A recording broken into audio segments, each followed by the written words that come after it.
The great mockery, the massive space station Omega-7, hung in the void like a crystalline flower, its 12 petals spreading outward from a central core that pulsed with the light of a captured star. Each petal housed a different sector of the Galactic Senate, representing the 1,247 species that had earned their place among the stars. Today, however, all eyes were focused on the central chamber where the most important decision in recent memory was about to be made. Admiral Sarah Chen stood at the observation deck of the human transport vessel Endeavour, watching the station grow larger as they approached. Her weathered hands gripped the railing, knuckles white with tension. Behind her, Dr. Marcus Webb shuffled through his data tablets one final time, muttering calculations and diplomatic protocols under his breath. "Nervous?" Webb asked, noticing Chen's rigid posture. Chen turned to face the elderly scientist. "Terrified would be more accurate. We're about to meet with civilizations that have been traveling between stars for millions of years. Marcus, some of these species were building empires when our ancestors were still learning to use fire." Webb adjusted his glasses and smiled. Grimly, "That's exactly why we need to be here. Humanity can't survive alone in this galaxy. The Kepler incident proved that." Both humans fell silent, remembering the devastating attack on humanity's first colony ship 3 years ago. The attackers had never been identified, but their technology was so advanced that Earth's finest warships might as well have been throwing rocks. That attack had sparked humanity's desperate search for allies, leading to this moment. The docking process took nearly 2 hours. The station's automated systems scanned their ship with technologies that made their sensors feel like stone. Age tools. Finally, they were granted permission to dock at a small port clearly designed for what the galaxy considered primitive species. The central chamber of the Galactic Senate was breathtaking. The curved walls rose up into infinity, lined with thousands of viewing platforms where different species observed the proceedings. Some delegates floated in tanks of liquid methane. Others existed as pure energy contained in crystalline structures. And still others appeared to be living plants with root systems that extended deep into the station's superstructure. At the center of the chamber sat the Council of Ancients, 12 beings representing the oldest and most powerful civilizations in the galaxy. Their leader was Chancellor Vexstar of the Zephyrian Empire, a tall, ethereal being whose skin seemed to be made of liquid starlight. The Zephyrians had ruled their corner of the galaxy for over 10 million years, and Vexstar's expression made it clear that he considered this entire proceeding a waste of time. "Humans of Earth," Vexstar's voice resonated through the chamber in perfect English, though his mouth never moved. "You have requested membership in the Galactic Senate. Present your credentials." Dr. Webb stepped forward, his small human form dwarfed by the magnificent chamber. "Honored Chancellor, fellow beings of the galaxy, we come before you as representatives of humanity. Though we are young compared to your great civilizations, we believe we have qualities that could benefit the galactic community." A sound like crystalline laughter echoed from the viewing platforms. Council Speaker Thylos, an ancient being whose species had transcended physical form eons ago, materialized as a shifting geometric pattern in the air. Young Thylos said, the word dripping with amusement, "Indeed, your species has existed. For what, 200,000 years? Your civilization for perhaps 10,000. You discovered spaceflight barely a century ago." Webb maintained his composure. "While we may be young in years, honored speaker, we have achieved remarkable progress in a short time. We have eliminated most diseases, ended global warfare, and developed sustainable energy sources. We have colonies on 17 worlds and have made contact with 14 other species independently. This brought another wave of laughter from the gallery. Chancellor Vextar raised one elegant hand for silence. Dr. Webb, your achievements are adequate for such a primitive species. However, membership in the Galactic Senate requires more than basic technological development. It requires wisdom, unity, and most importantly, the ability to contribute meaningfully to galactic civilization. Admiral Chen stepped forward. With respect, Chancellor, humanity has survived and thrived on one of the galaxy's most hostile worlds. Earth has more environmental challenges than most planets, yet we've not only adapted, we've flourished. We've developed unique approaches to problem solving that could benefit the Senate. A new voice joined the conversation, harsh and grating like metal on stone. It belonged to Warprime Crexon of the Dominion, a species that looked like walking mountains of black obsidian. Survival is not achievement, human.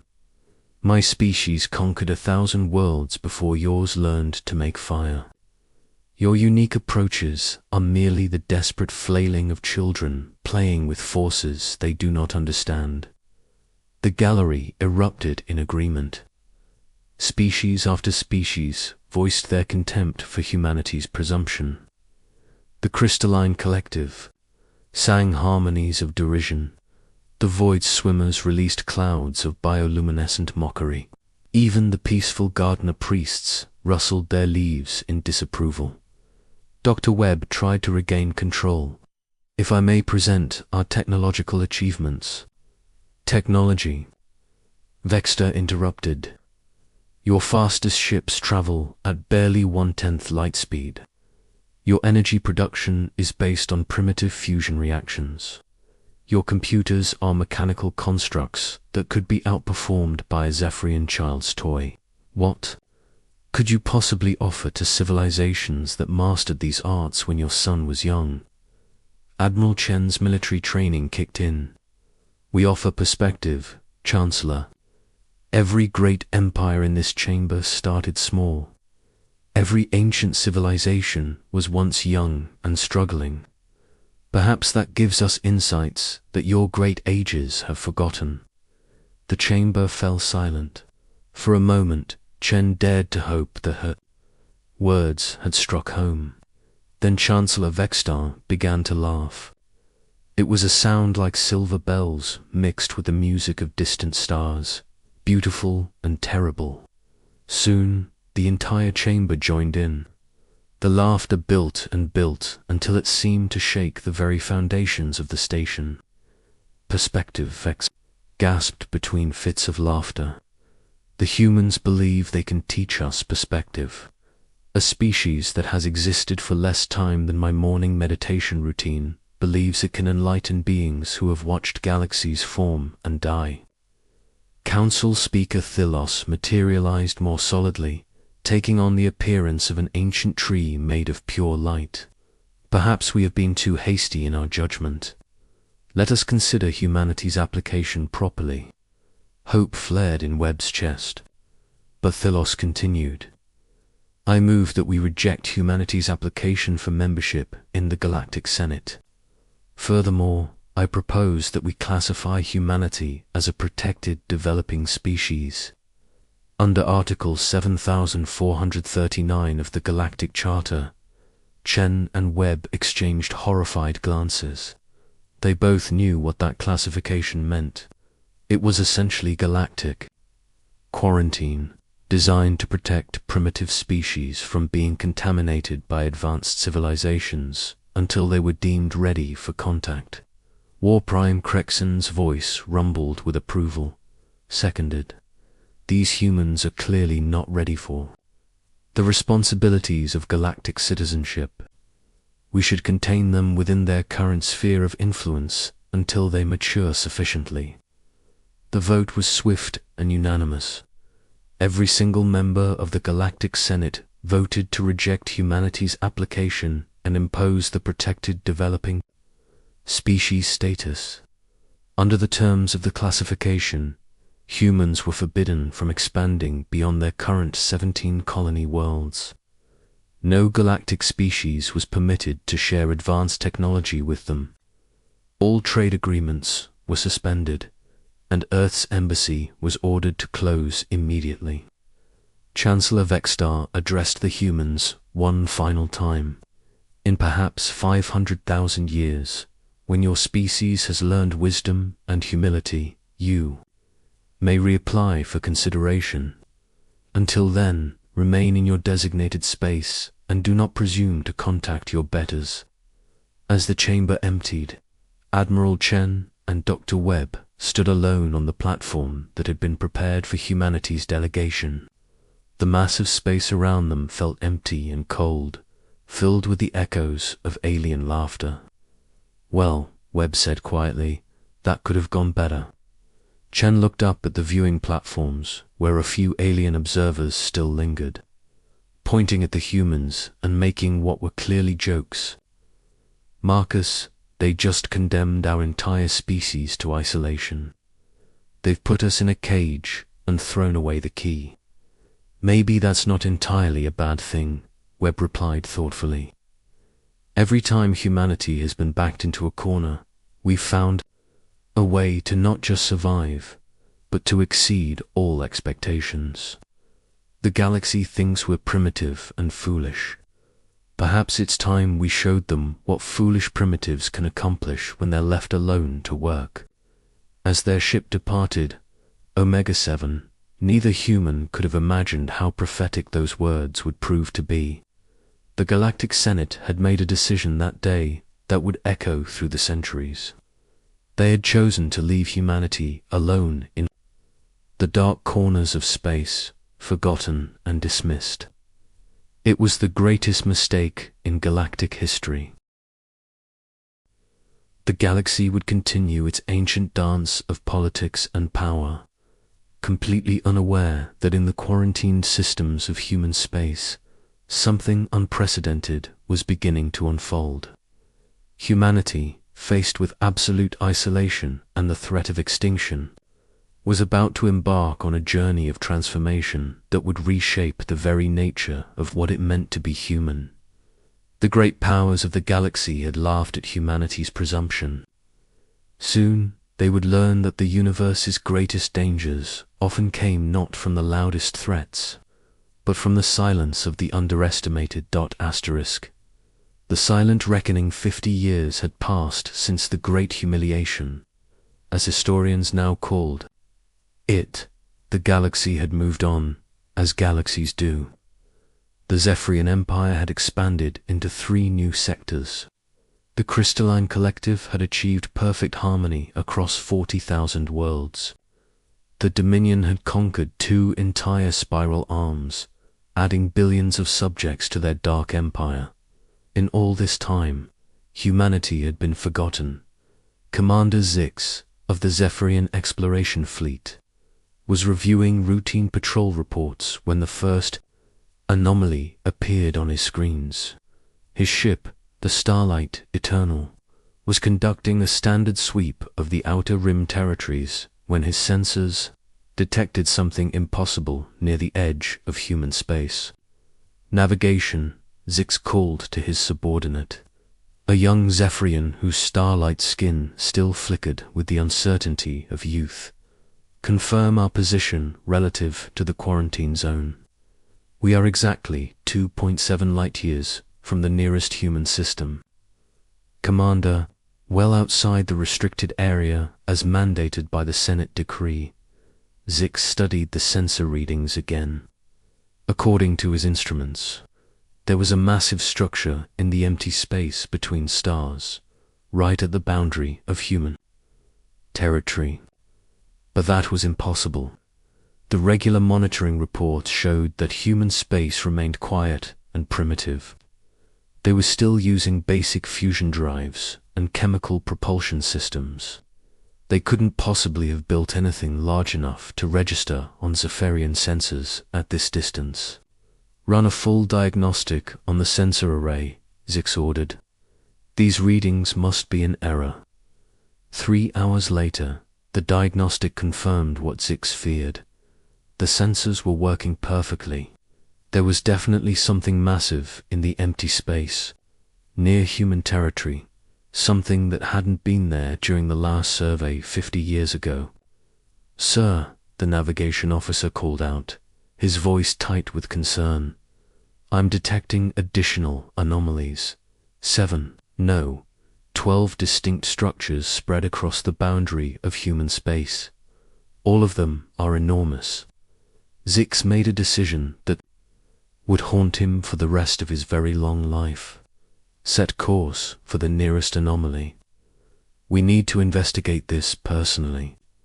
As the Starlight Eternal approached the coordinates, what they found defied all understanding. Hanging in the void was a structure that could only be described as a city among the stars. It stretched for hundreds of kilometers in every direction, its architecture flowing and organic like a living thing. But it was clearly artificial, clearly built by intelligent hands. More disturbing than its size was its technology. The structure seemed to bend space around itself, existing in dimensions that Zephyrian science could barely perceive. Energy patterns flowed through its walls in configurations that made Zix's advanced sensors overload and shut down in self-defense. "This cannot be human construction," the navigation officer whispered. "They lack the knowledge to build something like this." Zix was about to agree when his communication array activated without his command. A voice spoke directly into their minds, bypassing their communication systems entirely. The voice was human, but wrong somehow. Too perfect, too harmonious, as if it were being spoken by thousands of people in perfect unison. "Greetings, beings of the Zephyrian Empire. I am Captain Elena Vasquez of the Terran Collective. You are approaching human space. Please state your intentions." Zix tried to respond through normal channels, but his communication systems remained dead.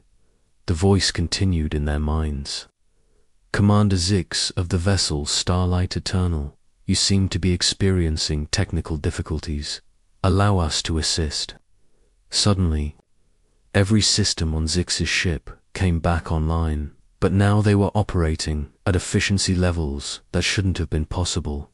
His engines were running at 340% normal capacity without any sign of strain. His sensors were detecting patterns in space-time that Zephyrian technology couldn't normally perceive. His computer core was processing information faster than the laws of physics should have allowed. "How are you doing this?" Zix managed to broadcast. "You are asking the wrong question, Commander. The question you should be asking is, what did 50 years of isolation do to humanity?" Before Zix could respond, his ship was surrounded by vessels that seemed to materialize from nowhere. They were sleek and organic-looking, more grown than built. They moved through space without any visible propulsion, bending the fabric of reality to travel in ways that made Zephyrian starships look like lumbering relics. One of the human ships moved closer, and Zix could see through its translucent hull.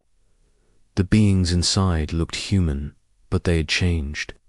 They were taller, more graceful, their features refined to an almost ethereal perfection. Their eyes glowed with an inner light that reminded him uncomfortably of his own species, but deeper and more complex. 50 years ago, the voice of Captain Vasquez continued. "Your Galactic Senate told us we were too primitive for membership. You said we lacked wisdom, unity, and the ability to contribute meaningfully to galactic civilization. You were wrong on all counts, but particularly about our unity."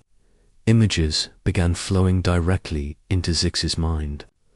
He saw human colonies not as he expected them to be, primitive settlements struggling to survive, but as thriving metropolises that existed in harmony with their environments. He saw humans who had somehow learned to communicate telepathically, sharing thoughts and emotions across vast distances. He saw technology that seemed to be alive, responding to human will rather than human command. "You isolated us," Captain Vasquez explained, "so we learned to depend on each other. You denied us your knowledge, so we developed our own. You mocked our youth, so we used it to our advantage. While your ancient civilizations grew comfortable and stagnant, we changed. We adapted, we evolved." Zix found his voice. "This is impossible. Evolution doesn't work that quickly. You've had only 50 years. Evolution isn't just biological, Commander. When an entire species is forced to unite or die, when every human mind begins working toward the same goal of survival and advancement, remarkable things become possible. We didn't just evolve our bodies. We evolved our consciousness itself." The images in Zix's mind shifted to show him something that made his starlight blood run cold. The 17 worlds that humanity had been limited to had become something beyond his understanding. Each planet was now a single, living entity, its surface covered with structures that grew and changed like living tissue. The boundaries between human and machine, between individual and collective, between planet and inhabitant, had blurred beyond recognition. "We call ourselves the Terran Collective now," Captain Vasquez continued. "Every human mind connected, every human will focused on the same goals. We've solved problems that your ancient civilizations never even attempted. We've learned to manipulate matter at the quantum level, to fold space and time, to exist in multiple dimensions simultaneously." "Why are you telling me this?" Zix asked, though he suspected he already knew the answer. "Because it's time for the galaxy to understand what they created when they left us alone in the dark. For 50 years, ships have been disappearing near our borders. Pirates, mostly, and independent traders who thought human space would be easy prey. We've been studying them, learning from them, understanding the true nature of galactic civilization." The human ships around Zix began to pulse with a soft, organic light. He realized with horror that they weren't just ships, they were alive, grown rather than built, controlled by human consciousness that had merged with artificial intelligence to create something entirely new. "We've learned about the dominions, slave worlds," Captain Vasquez said, her mental voice taking on an edge of anger. "We've discovered these Zephyrian empires cleansing campaigns against species you deem inferior. We've seen how the crystalline collective strips entire systems of resources, leaving nothing but dead rocks behind. The Galactic Senate that rejected us for being too primitive is built on foundations of conquest, exploitation, and genocide." Zix felt his ship beginning to move without his command, being gently but inexorably guided toward one of the massive structures. "What do you want from us? 50 years ago, your Chancellor Vextar told us we could reapply for membership in 500,000 years, when we had learned wisdom and humility. We've learned wisdom, Commander, but not the kind your empire would recognize. We've learned that sometimes the youngest voice in the room is the one worth listening to. We've learned that cooperation is stronger than conquest, that unity is more powerful than dominion." As they approached the massive structure, Zix could see that it was teeming with life. Not just human life, but representatives from dozens of species he didn't recognize. They moved together with perfect coordination, working on projects that his enhanced sensors couldn't begin to understand. Asterisk. "These are the species your Galactic Senate rejected over the millennia," Captain Vasquez explained. "The ones deemed too primitive, too young, too dangerous. We found them, isolated and struggling, and we offered them what your empire never would: genuine partnership and mutual growth. Together, we've built something that your ancient civilizations, for all their power and knowledge, never achieved. What is that? Zix whispered. Hope. As the starlight eternal was drawn into the docking bay of the impossible structure, Zix sent one final transmission to Zephyrian Command. His message was brief, but carried implications that would shake the galaxy to its core. Human space no longer contains humans as we understand them. They have become something else, something that makes our empire's power look like a child's toy. Recommend immediate emergency session of the Galactic Senate. The galaxy has changed, and we are no longer the apex species we believed ourselves to be. The transmission reached Chancellor Vextar as he was preparing for his daily meditation. The same meditation routine he had mentioned when mocking humanity 50 years ago.